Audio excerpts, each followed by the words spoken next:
সাম্যবাদী কাজী নজরুল ইসলামের লেখা একটি খুব সুন্দর কবিতা, যেটি ক্লাস 11-এর প্রথম সেমিস্টারের অন্তর্গত একটি কবিতা। তো আজকে আমি এই ভিডিওতে সেই কবিতার প্রতিটি লাইন ধরে ধরে এবং প্রতিটি শব্দ ধরে ধরে আলোচনা করব। ছাত্রছাত্রীদের উদ্দেশ্যে বলছি, তোমরা প্রতিটি শব্দের অর্থ লিখে নাও। কবিতাটি শুরু করার আগে সাম্যবাদী কথার অর্থ কী তা জেনে নেওয়া খুবই প্রয়োজন। সাম্যবাদী মানে হচ্ছে সমান অধিকার মতাবলম্বী, অর্থাৎ যারা সমান অধিকারে বিশ্বাস করে তাদের সাম্যবাদী বলা হয়। তো কাজী নজরুল ইসলাম একদিকে যেমন তিনি বিখ্যাত হয়ে আছেন বিদ্রোহী কবি হিসেবে, তেমনি তিনি সাম্যবাদী হিসেবেও পরিচিতি লাভ করেছেন। সাম্যবাদী অর্থাৎ তিনি সমাজের সমান অধিকার মতবাদে বিশ্বাসী ছিলেন। সমাজের ভেদাভেদ, ধর্মীয় ভেদাভেদ, রাজনৈতিক ক্ষেত্রে ভেদাভেদ, সামাজিক ক্ষেত্রে ভেদাভেদ ইত্যাদি বিষয়গুলি তাকে খুবই মর্মাহত করত। তাই তিনি বরাবরই বা সবসময়ই এর বিরুদ্ধে নিজের মত ব্যক্ত করেছেন। তো আমাদের এই সাম্যবাদী কবিতাটিতে বা কবিতাটি পাঠ করলে কাজী নজরুল ইসলামের সেই সমান অধিকার বা সামাজিক যে বৈষম্য তার বিরুদ্ধে তার যে নিজস্ব ধ্যান ধারণা তা আমরা উপলব্ধি করতে পারব। তো শুরু করা যাক কবিতাটি। এই কবিতাটি বর্তমান রাজনৈতিক, সামাজিক বা অর্থনৈতিক পরিপ্রেক্ষিতে খুবই প্রাসঙ্গিক, অর্থাৎ ছাত্রছাত্রীদের ক্ষেত্রে এই কবিতাটি খুবই যুগোপযোগী হতে চলেছে। আমরা বর্তমান সারা বিশ্বের দিকে যদি আমরা নজরপাত করি বা আলোকপাত করি, তাহলে দেখতে পাই বিশ্বের প্রতিটি কোনায় কোনায় রাজনৈতিক হানাহানি, ধর্মীয় ভেদাভেদ, সামাজিক বিশৃঙ্খলা অর্থাৎ বৈষম্যমূলক একটি বিশৃঙ্খলা আমরা লক্ষ্য করতে পারি। সেই প্রেক্ষাপটে দাঁড়িয়ে কাজী নজরুল ইসলামের এই সাম্যবাদী কবিতাটি খুবই প্রাসঙ্গিক। কথা না বাড়িয়ে কবিতাটি শুরু করা যাক। গাহি সাম্যের গান, যেখানে আসিয়া এক হয়ে গেছে সব বাধা ব্যবধান, যেখানে মিশেছে হিন্দু, বৌদ্ধ, মুসলিম, খ্রিস্টান, গাহি সাম্যের গান। কবি বলছেন যে গাহি সাম্যের গান, যেখানে আসিয়া এক হয়ে গেছে সব বাধা ব্যবধান, অর্থাৎ আমরা সাম্যের গান গাই যেখানে এসে সব বাধা ব্যবধান এক হয়ে গেছে। অর্থাৎ যারা সাম্যে বিশ্বাস করে, মানবতায় বিশ্বাস করে, তাদের কাছে কোনো বাধা, কোনো ব্যবধান থাকে না। তাই বলছেন গাহি সাম্যের গান, যেখানে আসিয়া এক হয়ে গেছে সব বাধা ব্যবধান। খুব স্বাভাবিক, সাম্যে বিশ্বাসী মানুষদের মধ্যে সামাজিক, রাজনৈতিক, অর্থনৈতিক কোনো ভেদাভেদই থাকে না। তাই তিনি কবিতার এই লাইন বলেছেন, গাহি সাম্যের গান, যেখানে আসিয়া এক হয়ে গেছে সব বাধা ব্যবধান, যেখানে মিশেছে হিন্দু, বৌদ্ধ, মুসলিম, খ্রিস্টান। সাম্যবাদে বিশ্বাসী মানুষজন, তাদের কাছে ধর্মীয় বেড়াজাল কোনো বিষয়ই নয়। অর্থাৎ ধর্ম সেখানে বাদ মানে না, সেখানে সবার ওপরে থাকে সাম্যবাদ অর্থাৎ সমান অধিকার। সেখানে কে হিন্দু, কে মুসলিম, কে বৌদ্ধ, কে জৈন, এটা বিষয় নয়। সেখানে সবার উপরে থাকে সাম্যবাদ তথা মানবতাবাদ। গাহি সাম্যের গান, তুমি পার্সি, জৈন, ইহুদি, সাঁওতাল, ভিল, গারো, কনফুসিয়াস, চারবাক চেলা, বলে যাও, বলো আরো বন্ধু, যা খুশি হও। কবি বলছেন, কে তুমি, অর্থাৎ তোমার পরিচয় কি? তুমি পার্সি, তুমি জৈন, তুমি ইহুদি, তুমি সাঁওতাল, ভিল, গারো, না কনফুসিয়াস, চারবাক চেলা, বলে যাও, বলো আরো বন্ধু, যা খুশি হও। কবি বলছেন তুমি কি পারসি, না জৈন, না ইহুদি। অর্থাৎ আমরা সারা বিশ্বে বহু ধর্মের মানুষকে দেখতে পাই। এই যে কথাগুলো বললাম, পার্সি, জৈন, ইহুদি, এরা হচ্ছে বিভিন্ন সম্প্রদায়, অর্থাৎ ধর্মীয় সম্প্রদায়। এবং সাঁওতাল, ভিল, গারো এরা হচ্ছে উপজাতি। বিশেষ করে সাঁওতাল, ভিল, গারো এরা ভারতবর্ষের বিভিন্ন অঞ্চলে বসবাস করেন। এরা আদিম উপজাতি। কনফুসিয়াস, চারবাক চেলা, বলে যাও, বলো আরো, বন্ধু যা খুশি হও, আরও অনেক হতে পারে।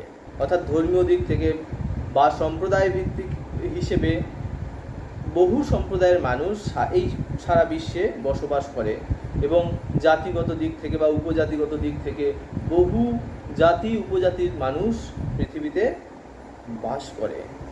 এখানে আসা যাক যে পার্সি কারা। পার্সি হল ভারতীয় উপমহাদেশে বসবাসকারী দুটি বৃহত্তম জরথুস্ট্রীয় সম্প্রদায়ের একটি। এটি আসলে অতি প্রাচীন ইরানীয় একেশ্বরবাদী ধর্ম সম্প্রদায়ের মানুষ। এবং এরপরে আসা যাক জৈন। জৈন কাদের বলা হয়? জৈন ধর্মাবলম্বী যারা মানুষ তাদের জৈন বলা হয়। এই ধর্মের প্রবর্তক ছিলেন মহাবীর। তারপরে বলেছে সাঁওতাল, ভিল, গারো। সাঁওতাল উপজাতি, এরা আদিম উপজাতি। ভিল এরাও আদিম উপজাতি। গারো এরাও আদিম উপজাতি। এরাও বিশেষ করে ওই গারো পাহাড়ি বা পার্বত্য অঞ্চলের অধিবাসী। তারপর বলেছে কনফুসিয়াস। কনফুসিয়াস কে ছিলেন? ইনি ছিলেন একজন বিখ্যাত দার্শনিক এবং চিন্তাবিদ। তার জন্ম প্রাচীন চীন দেশে। তিনি একাধারে যেমন দার্শনিক ছিলেন, তেমনি তিনি রাজনীতিবিদ এবং ধর্ম সংস্কারকও ছিলেন। এরপরে বলেছে চারবাক চেলা। চারবাক কি? চারবাক একটি মতাদর্শ। চারবাকরা বিশেষ করে জড়বাদে বিশ্বাসী। এরা পরজন্মে বিশ্বাস করে না। এই চারবাক সম্প্রদায়েরা নাস্তিক, অর্থাৎ এরা দেহের অস্তিত্ব ছাড়া আত্মার অস্তিত্ব আছে, অর্থাৎ সজীব দেহ ছাড়া যে আত্মার অস্তিত্ব আছে তাতে তারা বিশ্বাস করে না। তাহলে এই চারবাক চেলা বলতে কাদের বলা হচ্ছে? অর্থাৎ যারা চারবাক মতে বিশ্বাসী, চারবাকদের শিষ্য, তাদের চারবাক চেলা এখানে বলা হয়েছে। বলে যাও, বলো আরো, বন্ধু যা খুশি হও। তুমি যা খুশি হও। তুমি পার্সি, জৈন, ইহুদি, সাঁওতাল, ভিল, গারো, কনফুসিয়াস কিংবা তুমি চারবাক চেলা, যা খুশি হও বলে যাও। পেটে পিঠে কাঁধে মগজে যা খুশি পুঁথি ও কেতাব বও। কোরআন, পুরাণ, বেদ, বেদান্ত, বাইবেল, ত্রিপিটক। বলেছে পেটে পিঠে কাঁধে মগজে যা খুশি পুঁথি ও কেতাব বও। মানে বলতে চাইছে যে তুমি পেটে পিঠে, অর্থাৎ পেটে যদি পুঁথি বও মানে বিদ্যা আর কি, পুঁথিবিদ্যা। তোমার সেটা পেটে হতে পারে, পিঠে হতে পারে, কাঁধে হতে পারে। অর্থাৎ আষ্টে পৃষ্ঠে পা থেকে মাথা পর্যন্ত যদি তোমার জ্ঞান থাকে, অর্থাৎ তুমি যতই পুঁথিবিদ্যায় জ্ঞান বাড়াও, কোরআন, পুরাণ, বেদ, বেদান্ত, বাইবেল, ত্রিপিটক, জেন্দাবেস্তা, গ্রন্থ সাহেব পড়ে যাও যত সব, কিন্তু কেন এ পণ্ডশ্রম মগজে হানিছ শুল। কি বলেছে? কোরআন, পুরাণ, বেদ, বেদান্ত, বাইবেল, ত্রিপিটক এগুলো সব ধর্মীয় গ্রন্থের নাম বা ধর্মগ্রন্থের নাম। কোরআন হচ্ছে ইসলাম ধর্মের ধর্মগ্রন্থ। পুরাণ হচ্ছে হিন্দু, বৌদ্ধ ও জৈন ধর্মাবলম্বীদের গুরুত্বপূর্ণ আখ্যানমূলক ধর্মীয় গ্রন্থ। মোট পুরাণের সংখ্যা 18টি। বেদ হচ্ছে সনাতন ধর্মের সবচাইতে প্রাচীন পবিত্র ধর্মগ্রন্থ। এটি 4 প্রকার: ঋগ্বেদ, সামবেদ, যজুর্বেদ এবং অথর্ববেদ। তারপরে কি বলেছে? বেদান্ত। বেদান্ত মানে বেদের অন্ত বা শেষ ভাগকে বেদান্ত বলা হয়। বেদান্ত। বাইবেল। বাইবেল হচ্ছে খ্রিস্টান ধর্মের পবিত্র ধর্মগ্রন্থ বাইবেল। তারপর হচ্ছে ত্রিপিটক। ত্রিপিটক হচ্ছে বৌদ্ধ ধর্মের প্রামাণ্য ধর্মগ্রন্থ সংকলন। পিটক শব্দের অর্থ ঝাঁপি বা ঝুড়ি। ত্রিপিটকের 3টি পিটক হলো বিনয় পিটক, সুত্ত পিটক এবং অভিধর্ম পিটক। জেন্দাবেস্তা, জেন্দাবেস্তা গ্রন্থ সাহেব পড়ে যাও যত সব। এবার জেন্দাবেস্তা কি? জেন্দাবেস্তা হচ্ছে পারসিকদের ধর্মগ্রন্থ। গ্রন্থ সাহেব শিখদের ধর্মগ্রন্থের নাম গ্রন্থ সাহেব। তারপরে বলেছে, তাহলে বলছে কোরআন, পুরাণ, বেদ, বেদান্ত, বাইবেল, ত্রিপিটক, জেন্দাবেস্তা গ্রন্থ সাহেব পড়ে যাও যত সব। বলছে তুমি যতই কোরআন পড়ো, পুরাণ পড়ো, বেদ পড়ো, বেদান্ত পড়ো, ত্রিপিটক পড়ো, কিংবা জেন্দাবেস্তা পড়ো বা গ্রন্থ সাহেব পড়ো, যত খুশি যত শখ তোমার আছে তুমি পড়ে যাও, কিন্তু কেন এ পণ্ডশ্রম মগজে হানি শ্বশুর? বলছে সেটা পণ্ডশ্রম হচ্ছে কেন? মগজে হানি শ্বশুর, অর্থাৎ তুমি মগজের উপর, অর্থাৎ মাথার উপর তুমি বোঝা বাড়াচ্ছ সেগুলো পড়ে। অর্থাৎ শুধু গ্রন্থ পড়লেই হয় না, তোমার অন্তরাত্মাকে জাগাতে হবে, অর্থাৎ তোমার অন্তরকে পবিত্র করতে হবে, তোমার মনকে পবিত্র করতে হবে, মানবতাকে জাগাতে হবে। তোমার হৃদয়ের মধ্যে যে মানবতা রয়েছে সেই মানবতাকে জাগাতে হবে। তাতে তুমি যতই শিক্ষিত হও, যতই পুঁথি জ্ঞানী হও, যতই তোমার জ্ঞান জগৎ সমৃদ্ধ হোক না কেন, তোমার মধ্যে যদি মানবতা না থাকে, তোমার মধ্যে তোমার হৃদয়ে যদি মনুষ্যত্ব না থাকে, তবে সেই জ্ঞানের কোনো মূল্যই নেই, কবি বলতে চেয়েছেন। এবং সেটা হবে পণ্ডশ্রম হয়ে যাবে। দোকানে কেন এ দর কষাকষি, পথে ফুটে তাজা ফুল। খুব সুন্দর একটা লাইন বলেছে, দোকানে কেন এ দর কষাকষি, পথে ফুটে তাজা ফুল। তাজা ফুল বলতে যে যখন আমি পথের ধারেই তাজা ফুল পাচ্ছি, তাহলে আমি কেন দোকানে গিয়ে সেই ফুলের জন্য দর কষাকষি করব? অর্থাৎ আমরা গ্রন্থ ঘেটে বা বিভিন্ন ধর্ম মতাবলম্বী মানুষদের মধ্যে একে অপরের মধ্যে আমরা ভেদাভেদ খুঁজি। অর্থাৎ আমার ধর্ম শ্রেষ্ঠ, ওর ধর্ম নিকৃষ্ট, বা আমি বড়, ও নিচু, এই সম্প্রদায় বৃহত্তর, এই সম্প্রদায় উৎকৃষ্ট, ওই সম্প্রদায় নিকৃষ্ট, অর্থাৎ আমি বড়, আমি মহান ইত্যাদি আমরা ভেদাভেদ করতে চাই সমাজে। বলছে যে দোকানে কেন এত দর কষাকষি, পথে ফুটে তাজা ফুল। অর্থাৎ যখন পথে তাজা ফুল ফুটে আছে, অর্থাৎ তোমার মনের মধ্যেই, তোমার হৃদয়ের মধ্যেই যখন তুমি মানবতাকে জাগিয়ে তুলতে পারো, তোমার মনের মধ্যেই তোমার জ্ঞান ভাণ্ডারকে সমৃদ্ধ করতে পারো, তখন কেন ধর্মগ্রন্থের প্রয়োজন?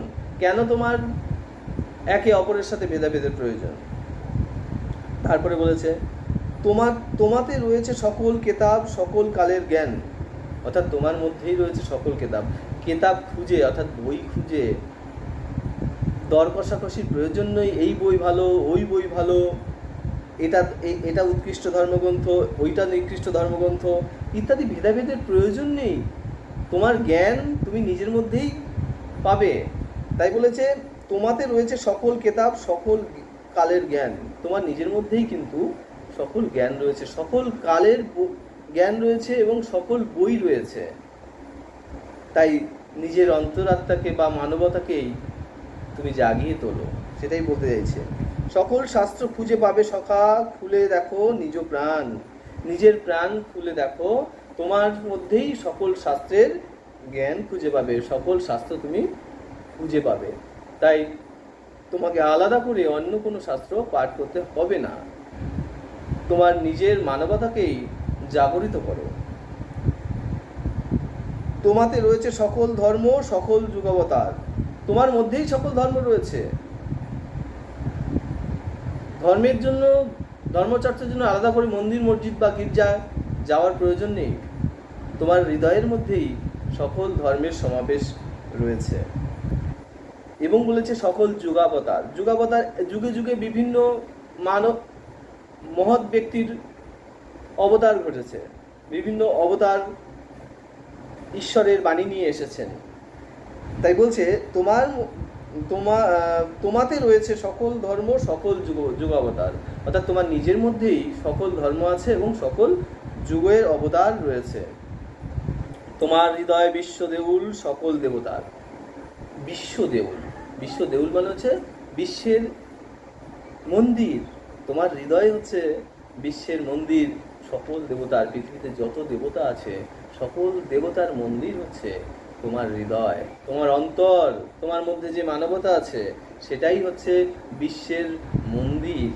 তারপরে কি বলেছে, কেন খুঁজে ফেরো দেবতা ঠাকুর মৃত পুঁথি কঙ্কালে? কেন দেবতাদের খুঁজে বেড়াও বা দেবতা খুঁজে বেড়াও মৃত পুঁথি, বলছে দেবতা ঠাকুর মৃত পুঁথি কঙ্কালে। মৃত পুঁথি এবং কঙ্কালের মধ্যে তুমি, মানে বইয়ের মধ্যে তুমি, বা মৃত বইয়ের মধ্যে তুমি কেন দেবতা খুঁজে বেড়াও? ধর্মীয় গ্রন্থের মধ্যে কেন দেবতাকে খুঁজে বেড়াও? নিজের অন্তরের মধ্যেই সেই দেবতাকে খোঁজো তুমি। হাসিছেন তিনি অমৃত হিয়ায় নিভৃত অন্তরালে। বলছে তিনি হাসছেন অমৃত হিয়ায়, মানে হিয়ায় মানে অন্তরে, হৃদয়ে তিনি হাসছেন, নিভৃত মানে একান্ত অন্তরালে, আড়ালে থেকে তিনি তোমার হৃদয়ের মধ্যেই হাসছেন, অধিষ্ঠান করছেন। বন্ধু বলিনি ঝুট, বলছে বন্ধু মিথ্যে কথা বলিনি। এখানে এসে লুটাইয়া পড়ে সকল রাজমুকুট, অর্থাৎ এই লাইনটি কিন্তু খুবই গুরুত্বপূর্ণ। বলছে এখানে এসে লুটাইয়া পড়ে সকল রাজমুকুট। তার মানে কি বলতে চাইছে, এখানে এসে লুটাইয়া পড়ে সকল রাজমুকুট, অর্থাৎ রাজার দম্ভ, পাণ্ডিত্য, অভিমান কিংবা ঐশ্বর্য সবই এই হৃদয়ের কাছে এসে আত্মসমর্পণ করে, মানবতার কাছে এসে আত্মসমর্পণ করে। অর্থাৎ যিনি শাসক, তার দম্ভ থাকতে পারে, তার ঐশ্বর্য থাকতে পারে, তার ক্ষমতা থাকতে পারে, কিন্তু নিজের বিবেক বা হৃদয়ের কাছে তিনি সবসময় বাধা পড়েন, বাধা থাকেন। তিনি অন্যায় কাজ করলেও তার বিবেক কিন্তু তাকে সবসময় জাগরিত করে। তাই আড়ালে অন্যায় করলেও অন্তরে অন্তরে কিন্তু তিনি অনুতপ্ত হন। তাই এখানে কবি বলেছেন এখানে এসে লুটাইয়া পড়ে সকল রাজমুকুট, মানে সমস্ত ক্ষমতা এই বিবেকের কাছে এসেই ধরা দেয়, এই হৃদয়ের কাছে এসে ধরা দেয়। এই হৃদয়ে সে নীলাচল, কাশী, মথুরা, বৃন্দাবন, বুদ্ধগয়া এ জেরুজালেম এ মদিনা, কাবা ভবন, মসজিদ এ মন্দির, এই গির্জা, এই হৃদয়। কি বলেছে, এই হৃদয়, বলছে এই হৃদয়ই সে নীলাচল, কাশী, মথুরা, বৃন্দাবন, বুদ্ধগয়া এ জেরুজালেম এ মদিনা, কাবা ভবন, মসজিদ এই মন্দির, এই গির্জা, এই হৃদয়। অর্থাৎ যত কটা স্থানের নাম বললাম এগুলো প্রত্যেকটাই কোনো না কোনো ধর্মীয় সম্প্রদায়ের তীর্থক্ষেত্র বা তীর্থস্থান। বলছে তোমার হৃদয়ই হচ্ছে সেই সমস্ত তীর্থস্থান। কে বলছেন? কাজী নজরুল ইসলাম বলছেন এই হৃদয় সেই নীলাচল, কাশী, মথুরা, বৃন্দাবন, বুদ্ধগয়া এ জেরুজালেম এ মদিনা, কাবা ভবন, মসজিদ এই মন্দির, এই গির্জা, এই হৃদয়। এবার আসা যাক যে নীলাচল কি, কাশী কি, কিংবা মথুরা, বৃন্দাবন, বুদ্ধগয়া এই সমস্ত স্থানগুলি সম্পর্কে আমরা জেনে নিই। নীলাচল, যার আরেক নাম নীলাদ্রি, উড়িষ্যা রাজ্যের পুরীর একটি ধর্মীয় স্থান। অর্থাৎ আমরা পুরীর যে জগন্নাথ মন্দির বলি সেটাই নীলাচল, হিন্দুদের একটি ধর্মীয় তীর্থক্ষেত্র। তারপর বলেছে কাশী। কাশী কি? উত্তরপ্রদেশ রাজ্যের বারাণসীতে অবস্থিত একটি স্থান। এখানে কাশী বিশ্বনাথ মন্দির অবস্থিত, যেটা হিন্দুদের একটি উল্লেখযোগ্য তীর্থক্ষেত্র। তারপর হচ্ছে মথুরা। এই মথুরাও হচ্ছে হিন্দুদের একটি তীর্থক্ষেত্র। এটি উত্তরপ্রদেশের বিখ্যাত একটি শহর হচ্ছে মথুরা। এখানে শ্রীকৃষ্ণ মন্দির বিখ্যাত। তারপর যে বৃন্দাবন, বৃন্দাবন হচ্ছে এটিও উত্তরপ্রদেশে অবস্থিত, মথুরা জেলার একটি শহর। এখানকার রাধা মন্দির বিখ্যাত, এটি হচ্ছে হিন্দুদের তীর্থক্ষেত্র। তারপর হচ্ছে বুদ্ধগয়া, ভারতের বিহার রাজ্যের গয়া জেলার একটি শহর, যা বৌদ্ধ ধর্মাবলম্বীদের পূর্ণ তীর্থক্ষেত্র। এখানেই ভগবান গৌতম বুদ্ধ বোধিবৃক্ষের তলায় বসে জ্ঞান লাভ করেছিলেন। এরপর আসা যাক জেরুজালেম। এই শহরটি একটি ধর্মীয় তীর্থস্থান হিসেবে প্রসিদ্ধ। এই শহরটি ইহুদি, ইসলাম এবং খ্রিস্টান এই তিন ধর্মাবলম্বীদের কাছে একটি পবিত্র স্থান।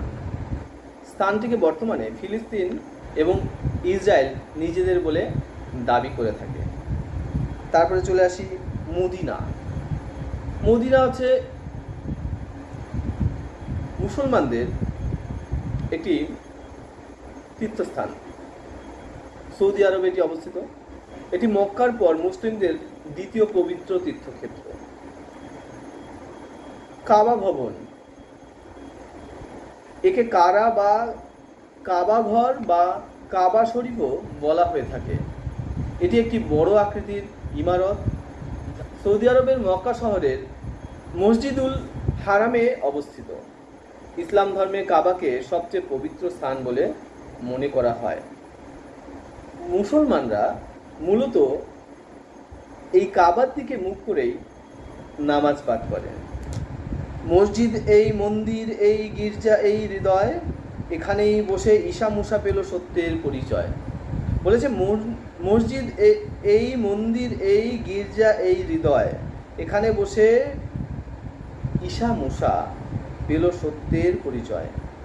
বলছে মন্দিরও এটা, গির্জাও এটা, বা মসজিদও এটা, এবং এখানে বসেই ঈশা মুসা পেল সত্যের পরিচয়। এই বলতে কোন জিনিসের কথা বলছে? এই হৃদয়ের কথা বলা হয়েছে। এই বলতে হৃদয়ের কথা বলা হয়েছে, মানব হৃদয়ের কথা বলা হয়েছে। সেই হৃদয়ের মধ্যেই বলছে মানব হৃদয়, তোমার মধ্যে যে হৃদয় আছে, যে মানবতা আছে, সেটাই মন্দির, সেটাই মসজিদ এবং সেটাই গির্জা। এবং এই হৃদয়ের মধ্যেই বসে ঈশা মুসা পেল সত্যের পরিচয়। এবার ঈশা মুসা কাদের বলা হয় সেটা জেনে নেওয়ার প্রয়োজন। ঈশা হচ্ছে খ্রিস্টান ধর্মমতে ঈশ্বরের প্রেরিত দূত, আর মুসাকে ইহুদিদের প্রসিদ্ধ ধর্ম বিধানদাতা। মুসা হলো ইহুদিদের প্রসিদ্ধ ধর্ম বিধানদাতা। বলেছে ঈশা মুসা পেল সত্যের পরিচয়, মানে তারাও হৃদয়ের মধ্যেই সত্যের পরিচয়, অর্থাৎ সত্যকে খুঁজে পেয়েছে। সত্যটা মানব ধর্মকে খুঁজে পেয়েছে। তারপরের লাইন আসা যাক।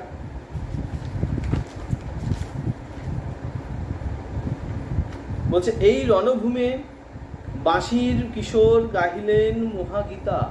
এই রণভূমে, অর্থাৎ এই রণভূমি বলতে এই পৃথিবীতে বাঁশির কিশোর গাহিলেন মহাগীতা। বাঁশির কিশোর মানে, বাঁশির কিশোর বলতে এখানে বাঁশিধারী কিশোর অর্থাৎ শ্রীকৃষ্ণ গাহিলেন, মানে তিনি রচনা করলেন মহাগীতা। গীতা রচনা করেছেন, ধর্মীয় শাস্ত্র। এই মাঠে হলো মেষের রাখাল নবীরা খোদার পিতা। এই মাঠে বলতে, এই মাঠ বলতে হৃদয়। এই হৃদয়ের মধ্যেই মেষের রাখাল নবীরা, অর্থাৎ যারা নবী, আল্লাহর বাণী যারা প্রচার করেছেন, যাদের নবী বলা হয়, তো সেই নবীরা মেষপালক ছিলেন। তারাই কি করেছেন? তারা খোদার মিতা হয়েছেন, অর্থাৎ ঈশ্বরের বা আল্লাহর বন্ধু হয়েছেন তারা। এই হৃদয়ের ধ্যান গুহা মাঝে বসিয়া সাক্ষ্যমুনি। এই হৃদয়ের ধ্যান গুহা মানে হৃদয়ের ধ্যান গুহা মাঝে বসিয়া সাক্ষ্যমুনি। সাক্ষ্যমুনি বলতে গৌতম বুদ্ধকে বলা হয়েছে, মানে গৌতম বুদ্ধের আরেক নাম হচ্ছে সাক্ষ্যমুনি, কারণ তার জন্ম হচ্ছে শাক্য বংশে বা শাক বংশে, তাই তার এমন নাম। তারপর বলেছে এই হৃদয়ে ধ্যান গুহা মাঝে বসিয়া সাক্ষ্যমুনি ত্যাজিল রাজ্য মানবের মহাবেদনার ডাক শুনে। নিজের রাজ্য ত্যাগ করলো মানবের মহাবেদনার ডাক শুনে, অর্থাৎ মানুষের যে বেদনা, কি বেদনা? মানুষে বৈষম্য, ধর্মীয় ভেদাভেদ, রাজনৈতিক অস্থিরতা, সামাজিক বিশৃঙ্খলতা ইত্যাদির ডাক শুনে তাদের মুক্তি দেওয়ার উদ্দেশ্যে তিনি কি করেছেন? রাজ্য ত্যাগ করেছেন। ত্যাজিল রাজ্য মানবের মহাবেদনার ডাক শুনি। এই কন্দরে আরব দুলাল শুনিতেন আহ্বান। কন্দরে মানে কি? কন্দর কথা অর্থ হচ্ছে গুহা, অর্থাৎ আরব দুলাল এখানে হযরত মুহাম্মদ হেরা গুহায় বসে তিনি কি করেছিলেন? আল্লাহর বাণী লাভ করেছিলেন, এবং এখানেই বসে গাইলেন তিনি কোরআনের সামগান। অর্থাৎ ওই হেরা গুহার মধ্যে বসেই আল্লাহর বাণী পেয়েছেন, এবং সেখানে বসে গাইলেন, অর্থাৎ রচনা করলেন কোরআনের সামগান, অর্থাৎ কোরআনের যে সমতা, অর্থাৎ ভেদাভেদহীন যে বাণী তিনি সেখানে বসেই লিখেছেন। তারপরে কি বলেছেন? মিথ্যা শুনিনি ভাই, এই হৃদয়ে চেয়ে বড় কোনো মন্দির কাবা নাই। বলছে মিথ্যা শুনিনি ভাই, আমি মিথ্যা শুনিনি, এই হৃদয়ের চেয়ে বড় কোনো মন্দির কাবা নাই। আমাদের হৃদয়ের চেয়ে বড় অন্য কোনো মন্দির বা কাবা নেই। তাহলে এর মধ্যে দিয়ে কবি সাম্যবাদকে প্রতিষ্ঠা করতে চেয়েছেন, অর্থাৎ আমরা যে ধর্মের মানুষই হই না কেন, প্রত্যেকেরই এটা ভাবা উচিত যে সবার উপরে মানব ধর্ম, তাহার উপরে কিছু নাই। অর্থাৎ আগে নিজের মানবতাকে জাগ্রত করতে হবে, নিজের যে হৃদয়, সেই হৃদয়কে জাগরিত করতে হবে, নিজের মানব সত্তাকে জাগরিত করতে হবে, তবেই আমাদের ধর্ম পালন। সবচেয়ে বড় ধর্ম হচ্ছে মানব ধর্ম। মানুষ হয়ে মানুষকে ভালোবাসতে হবে, মানুষের যে বৈষম্য, যে অসাম্যতা, তা দূর করার জন্য প্রত্যেকটা মানুষকে এগিয়ে আসতে হবে। তবেই আমরা আগামী দিনে সুন্দর পৃথিবী গড়ে তুলতে পারবো। বর্তমান যে বিশৃঙ্খলা বা উচ্ছৃঙ্খলা, রাজনৈতিক, ধর্মীয়, সামাজিক যে ভেদাভেদ, অসাম্যতা, ধনী দরিদ্রের বিশাল দূরত্ব, তা মোচন করার জন্য আমাদের প্রত্যেককেই তার নিজ নিজ হৃদয় বা মানবতাকে বা অন্তরকে জাগিয়ে তুলতে হবে। তবেই মানব জন্ম সার্থক হবে। আশা করি তোমাদের কবিতাটি বোঝাতে পেরেছি। কবিতার কোনো অংশে যদি অস্পষ্টতা থাকে বা তোমাদের বুঝতে অসুবিধা হচ্ছে, এমন যদি মনে হয় আমাকে কমেন্ট করে জানিও। আমি চেষ্টা করব তোমাদের সেই সমস্যার সমাধান করতে। ধন্যবাদ।